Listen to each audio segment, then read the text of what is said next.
നമസ്കാരം. ഞാൻ Dr.Sameerali, കോഴിക്കോട് മൈത്ര ഹോസ്പിറ്റലിലെ joint replacement and sports medicine വിഭാഗത്തിലെ മേധാവിയാണ്. എല്ലാവരും ഇന്നത്തെ കാലത്ത് വളരെ പരിചിതമായൊരു ഓപ്പറേഷനാണ് ടോട്ടൽ നീ റീപ്ലേസ്മെൻറ്റ് അല്ലെങ്കിൽ പൂർണ്ണമായ മുട്ടുമാറ്റിവെക്കൽ ശസ്ത്രക്രിയ. നിങ്ങൾക്ക് എല്ലാവർക്കും അറിയുകയും ചെയ്യാം മുട്ട് തേയ്മാനത്തിനാണ് ഈ സർജറി ചെയ്യുന്നതെന്ന്. പക്ഷേ ഒരു കാര്യം കൂടെ ശ്രദ്ധിക്കുക, എല്ലാ മുട്ട് തേയ്മാനത്തിനും നിങ്ങൾ പൂർണ്ണമായും മുട്ടുമാറ്റി വെക്കേണ്ടതുണ്ടോ? അതല്ല, അതിലും ചെറിയ എന്തെങ്കിലും രൂപങ്ങൾ ഇതിനുണ്ടോ? അതിനുള്ള പരിഹാരമാണ് പാർഷ്യൽ നീ റീപ്ലേസ്മെൻറ്റ് അല്ലെങ്കിൽ യൂണികോണ്ടൈലാർ നീ റീപ്ലേസ്മെൻറ്റ്. എന്താണത്? സാധാരണയായി പലപ്പോഴും നമ്മൾ കാണുന്ന മുട്ട് ഒരു ഡോക്ടറെ അടുത്ത് വരുന്ന രോഗികളിൽ ഏകദേശം 20% രോഗികളും മുട്ടിൻ്റെ ഒരു ഭാഗം മാത്രം കൂടുതലായിട്ട് തേഞ്ഞു പോയിട്ടാണ് നമ്മൾ കാണുന്നത്. തന്നെയാണ് നമ്മുടെ മുട്ടിനൊരു വളവ് രൂപപ്പെടുന്നത്. പലപ്പോഴും നിങ്ങൾ ശ്രദ്ധിച്ചിട്ടുണ്ടാവും, തേയ്മാനമുള്ള ആളുകളുടെ മുട്ടുകൾ ഒരു റാ പോലെ വളയുന്നത്. എന്തുകൊണ്ടാണ് ഒരു റാ പോലെ വളയുന്നത്? മുട്ടിൻ്റെ ഒരു മോഡലാണ്. ഈ ഒരു മുട്ടിൻ്റെ ഭാഗത്ത് സാധാരണയായി നമ്മുടെ മുട്ട് ഇതുപോലെ വളരെ നിവർന്നാണ് ഇരിക്കുന്നത്. 2 ഭാഗങ്ങളുണ്ട്. ഇതിൽ ഏതെങ്കിലും ഒരു ഭാഗം പൂർണ്ണമായും തേഞ്ഞു കഴിഞ്ഞാൽ ആ മുട്ട് ആ സൈഡിലോട്ട് വളയുന്നു. അപ്പോഴാണ് നമ്മൾ കാണുന്നത് മുട്ട് റാ പോലെയുള്ള വളവ്. അത്തരം വളവുകൾക്കും സാധാരണയായി പൂർണ്ണമായും മുട്ട് മാറ്റിവെക്കൽ ശസ്ത്രക്രിയ, ഇതുപോലെ മുട്ടിൻ്റെ 2 ഭാഗങ്ങളും മാറ്റിവെക്കുന്നതാണ് സാധാരണ ടോട്ടൽ നീ റീപ്ലേസ്മെൻറ്റ് അല്ലെങ്കിൽ പൂർണ്ണമായ മുട്ട് മാറ്റിവെക്കൽ ശസ്ത്രക്രിയ എന്ന് നമ്മൾ പറയുന്നത്. നിങ്ങൾ ആലോചിച്ച് നോക്കൂ, മുട്ടിൻ്റെ ഒരു ഭാഗം മാത്രം തേഞ്ഞതിന് പൂർണ്ണമായും മുട്ട് മാറ്റിവെക്കേണ്ടതുണ്ടോ? കാരണം നമ്മളെ മുട്ടിൻ്റെ പ്രധാനമായും 3 ഭാഗങ്ങളുണ്ട്. ഇന്നർ കമ്പാർട്ട്മെൻറ്റ്, ഔട്ടർ കമ്പാർട്ട്മെൻറ്റ്, മുട്ടിൻ്റെ ചിരട്ടയുടെ ഭാഗം പറ്റ്ലോഫെമൽ കമ്പാർട്ട്മെൻറ്റ്. നമ്മുടെ അടുത്ത് വരുന്ന രോഗികളിൽ ഏകദേശം 90% ആളുകൾക്കും മുട്ടിൻ്റെ ഒരു ഭാഗം മാത്രമാണ് കൂടുതലായിട്ട് തേയുന്നത്. അപ്പോൾ പ്രധാനമായും ഇന്നർ സൈഡ് തീരുന്നതിനെ നമ്മൾ വാരസ് നീ എന്ന് പറയും, വളഞ്ഞു പോകുന്ന നീ, അല്ലെങ്കിൽ വാരസ് നീ. ഇതുപോലെ മുട്ട് തേഞ്ഞു കഴിഞ്ഞാൽ നമ്മൾ ആ മുട്ടിൻ്റെ ആ തേഞ്ഞു പോയ ഭാഗം മാത്രം മാറ്റി വെച്ചാൽ തന്നെ നമ്മുടെ മുട്ട് പൂർണ്ണമായും നേരെയാവുന്നു. പിന്നെ എന്തിനാണ് നമ്മൾ മുട്ട് പൂർണ്ണമായും മാറ്റുന്നത്? അതാണ് ഈ ടോപ്പിക്കിൻ്റെ ഉദ്ദേശം. നിങ്ങളുടെ ശ്രദ്ധ അതിലോട്ട് ക്ഷണിക്കുന്നതിന് വേണ്ടി മാത്രമാണ്. പലപ്പോഴും പൂർണ്ണമായും മുട്ട് മാറ്റി വെച്ച് കഴിഞ്ഞാൽ നമുക്ക് ചെറിയ അസൗകര്യങ്ങളുണ്ടാവാം. ഉദാഹരണമായിട്ടും പലപ്പോഴും മുസ്ലിം സ്ത്രീകളിലോ മറ്റോ താഴെ ഇരിക്കുന്നതിനുള്ളൊരു ബുദ്ധിമുട്ട് അവരുടെ നമസ്കാരത്തിൻ്റെ സമയത്ത്, അല്ലെങ്കിൽ മറ്റു ആളുകളിൽ പലപ്പോഴും ഇന്ത്യൻ ടൈപ്പ് ലാറ്റിൻ യൂസ് ചെയ്യുന്നതിനുള്ള ബുദ്ധിമുട്ട്. ഇതെല്ലാം പലപ്പോഴും പൂർണ്ണമായും മുട്ട് മാറ്റി വെച്ച് കഴിഞ്ഞാൽ നമുക്ക് സാധ്യമല്ല.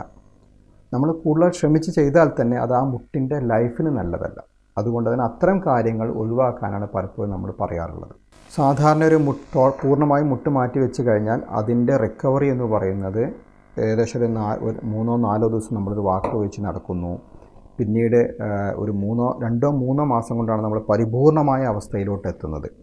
എന്നാൽ പാർഷ്യൽ നീ റീപ്ലേസ്മെൻറ്റ് ചെയ്യുന്നത് വഴി, അതായത് മുട്ടിൻ്റെ ആ ഒരു തേഞ്ഞു പോയ ഒരു ഭാഗം, ചെറിയൊരു ഭാഗം മാത്രം മാറ്റി വെക്കുന്നത് വഴി എന്തെല്ലാമാണ് ടോട്ടൽ നീ റീപ്ലേസ്മെൻറ്റ് നമുക്ക് കിട്ടുന്ന ഗുണങ്ങൾ, അതെല്ലാം ഉണ്ട്. അതോടൊപ്പം തന്നെ ഇത് പലപ്പോഴും ഒരു ഡേ കെയർ സർജറിയാണ്. രാവിലെ ഒന്ന് രോഗി അഡ്മിറ്റ് ആവുന്നു, അന്ന് വൈകിട്ടോ അല്ലെങ്കിൽ പിറ്റേ ദിവസം രാവിലെ രോഗിക്ക് ഹോസ്പിറ്റലിൽ നിന്ന് ഡിസ്ചാർജ് ആയി പോകാൻ പറ്റുന്നു. ഒരു വാക്കറിൻ്റെ സഹായം ഒന്നും ആവശ്യമില്ലാണ്ട് തന്നെ ഓപ്പറേഷൻ കഴിഞ്ഞ് ഏകദേശം 2 മണിക്കൂറിനകം പൂർണ്ണമായിട്ട് നടക്കാൻ സാധിക്കുന്നു. ഏകദേശം 2 ആഴ്ച മുതൽ 3 ആഴ്ച കൊണ്ട് രോഗിക്ക് വീടിനെല്ലാം പുറത്തു പോകാൻ പറ്റുന്നു. പൂർണ്ണമായും മുട്ട് മടക്കാൻ സാധിക്കും. പരിപൂർണമായും ഇതുപോലെ ഫുൾ മടക്കാൻ പറ്റും. കാരണം മുട്ടിനകത്തുള്ള മുട്ടിൻ്റെ ബാക്കി 3-2 ഭാഗങ്ങളും നോർമൽ മുട്ട് തന്നെയാണ്. ഈ ഒരു ചെറിയ ഭാഗത്തിൻ്റെ തേഞ്ഞു പോയ ഭാഗം മാത്രം മാറ്റിവെക്കുന്നേ ഉള്ളൂ അവിടെ. അതാണ് ഇത്തരം സർജറിയുടെ ഒരു ഉപകാരം എന്ന് പറയുന്നത്.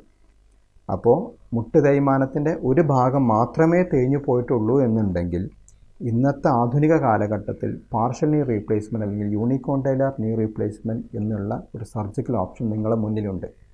ഒരിക്കലും പരിപൂർണമായും മുട്ട് മാറ്റിവെക്കുന്നത് ആ സമയത്ത് തെറ്റല്ല. എന്നാലും തന്നെ ഇന്നത്തെ ആധുനിക കാലഘട്ടത്തിൽ ഇത്തരം സൗകര്യങ്ങൾ വഴി നിങ്ങൾക്ക് നിങ്ങളൊരു മുട്ടിൻ്റെ നാച്ചുറൽ ഫീല്, ഒരിക്കലും ഒരു മാറ്റിവെച്ച മുട്ടിൻ്റെ ഫീൽ ആ മുട്ടിനുണ്ടാവുന്നില്ല. കാരണം വളരെ ചെറിയ മുറിവിലൂടെ തേഞ്ഞു പോയ ചെറിയ ഭാഗം മാത്രമാണ് നമ്മൾ മാറ്റുന്നത്. പലപ്പോഴും നമ്മൾ പ്രായമാകുന്നത് വഴി നമ്മുടെ മുട്ടിൻ്റെ ഇന്നർ ഭാഗം മാത്രം പലപ്പോഴും തേഞ്ഞതായിട്ട് നമ്മൾ കാണപ്പെടുന്നു. കാരണം നമ്മുടെ ശരീരത്തിന് പലപ്പോഴും ഇന്ത്യൻ ആളുകളുടെ മുട്ടിന് സ്വതവേ അല്ലെങ്കിൽ ഒരു ചെറിയൊരു വളവ് പലപ്പോഴും കാലിൻ്റെ മുട്ടിന് താഴെയുണ്ട്.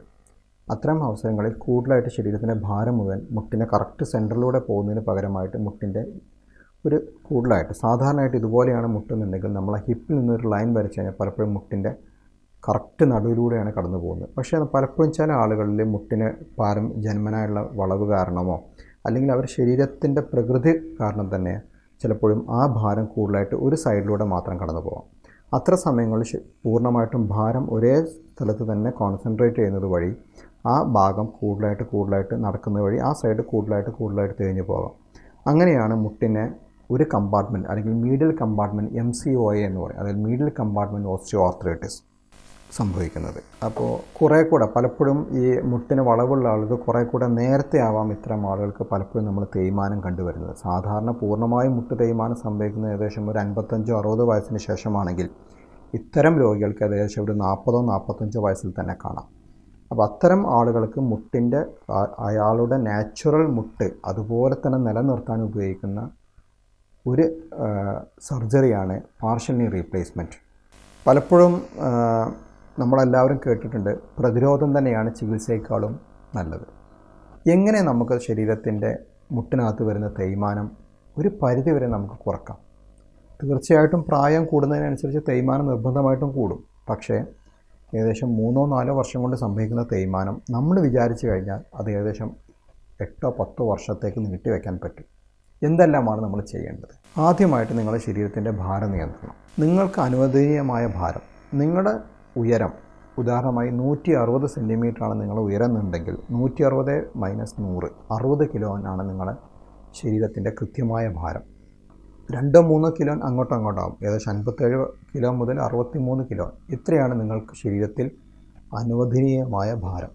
ഏറ്റവും നിങ്ങളുടെ ശരീരത്തിൽ ശ്രദ്ധിക്കേണ്ട മുട്ട് തേയ്മാനം തടയാൻ വേണ്ടത് നിങ്ങളുടെ ശരീരത്തിൻ്റെ ഭാരം നിയന്ത്രണം. പിന്നീട് അസ്ഥികളുടെ ബലം കിട്ടുക. എങ്ങനെയാണ് അസ്ഥികൾക്ക് ബലം കിട്ടുന്നത്? ഒന്ന്, നമ്മുടെ ഭക്ഷണം, സമീകൃതമായ ഭക്ഷണം, കാൽസ്യം, മഗ്നീഷ്യം മുതലായ അടങ്ങിയിട്ടുള്ള സമീകൃത ആഹാരം. ഫാസ്റ്റ് ഫുഡിൻ്റെ ഉപയോഗം കഴിയുന്നതും കുറക്കുക. അതുപോലെ തന്നെ റിഫൈൻഡ് ഓയിൽസ്, പലപ്പോഴും 2-3 പ്രാവശ്യം ഉപയോഗിക്കുന്ന ഓയിൽസിൻ്റെ ഉപയോഗം കുറക്കുക. അധികം മധുരം കഴിയുന്നതും ഒഴിവാക്കുക. ഭക്ഷണത്തിൽ ഇത്തരം നിയന്ത്രണങ്ങൾ നിങ്ങളുടെ ജീവിതത്തിൻ്റെ ഒരു ഭാഗമാക്കുക.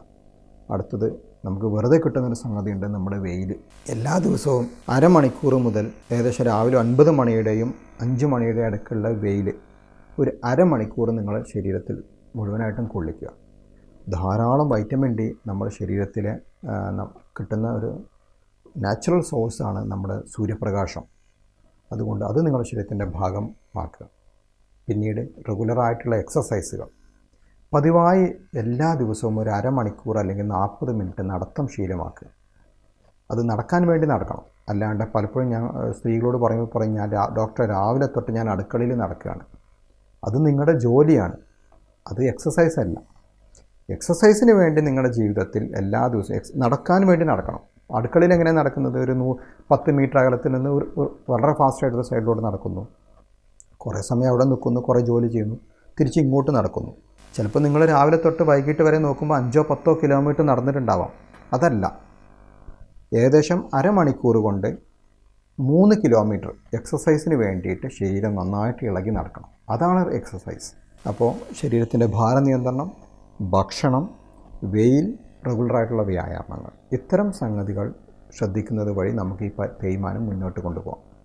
പിന്നീട് ചില ജോലി, നേരത്തെ പറഞ്ഞല്ലോ, കൂടുതലായിട്ട് നിൽക്കുന്ന ഒരേ ജോലി നിന്ന് ചെയ്യുന്ന കണ്ടക്ടേഴ്സ്, അതല്ലെങ്കിൽ ചില സെയിൽസ്മാൻ, നിങ്ങളുടെ ജീവിത രീതി നിങ്ങൾ തന്നെ ആലോചിച്ച് നോക്കുക. നിങ്ങൾ ഏതെങ്കിലും ഒരു കാലിൽ കൂടുതലായിട്ട് ഭാരം കൊടുത്തിട്ടാണോ എപ്പോഴും നിൽക്കുന്നത്? ആണെങ്കിൽ അതൊന്ന് മാറ്റൂ. 2 കാലിലും ഈക്വലായിട്ട് ഭാരം കൊടുക്കുക. പിന്നെ നിങ്ങൾ ഒരു ഹെഡ് ലോഡ് വർക്കർ ആണെങ്കിൽ പലപ്പോഴും കുനിഞ്ഞു നിന്ന് ആ ഭാരം പൊക്കുന്നതിന് പകരം വേറെ ആളെ സഹായത്തോടു കൂടി അല്ലെങ്കിൽ കുറച്ച് ഉയരത്തിൽ നിന്ന് പൊക്കുന്നത് വഴി അത്രയും ലോഡ് നമ്മളെ മുട്ടിനും അതുപോലെ ബാക്കിനും കുറക്കാൻ സഹായിക്കുന്നു. ഇത്തരം ചെറിയ ചെറിയ മാറ്റങ്ങൾ വഴി ഈ തേയ്മാനം എന്നുള്ള സംഗതി ചിലപ്പോൾ പരിപൂർണമായിട്ട് ഒരുപാട് കാലം നീട്ടിക്കൊണ്ടുപോകാനും, അതുമല്ലെങ്കിൽ അറ്റ്ലീസ്റ്റ് സാധാരണ സംഭവിക്കുന്നതിൻ്റെ ഇരട്ടി കാലഘട്ടത്തിലേക്കെങ്കിലും നമുക്ക് മാറ്റിക്കൊണ്ടുപോകാൻ നമുക്ക് സാധിക്കും.